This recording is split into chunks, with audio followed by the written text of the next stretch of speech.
Sai creation सारी exhibition फक्त महिलांकरिता दिग्रस शहरातील गांधीनगर येथे boutique collection Paithani silk, Banarasi silk, Dola silk, Pattu silk, Kalanjali silk सर्व प्रकारच्या सिल्क साड्यांचा भरपूर स्टॉक फक्त 5 दिवसाकरिता म्हणजे 29 डिसेंबर 2025 ते 2 जानेवारी 2026 पर्यंत. वेळ सकाळी 11:30 पासून 5 वाजेपर्यंत. प्रोप्रायटर सौ सुनीता सुधाकर कन्नावार, गांधीनगर, दिग्रस.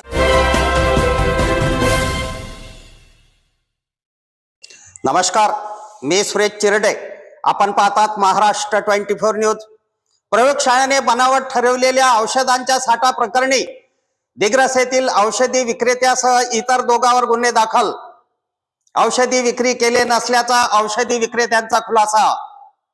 हृदयम औषधी सांदेशोक या बनावट औषधाचा साठा महावीर मेडिकल दिग्रस येथे आढळल्याने अन्न व औषधी प्रशासन यवतमाळचे औषध निरीक्षक मनीष विश्वासराव गोतमारे यांनी पोलीस स्टेशन दिग्रस येथे दिलेल्या तक्रारीवरून दिग्रस पोलिसांनी महावीर मेडिकल दिग्रसचे संचालक नयन नवीनचंद गड्डा, नीताबेन भरतभाई मोनपारा सुरत व Flipkart international private limited Bangalore Karnataka यांच्या विरुद्ध कलम 318, 276, 277 सह कलम औषधे व सौंदर्य प्रसाधन कायद्यातील नियम 1945 चे कलम 18C, 18A, 22, 33 EEA व 16 अंतर्गत गुन्हे दाखल केले आहे.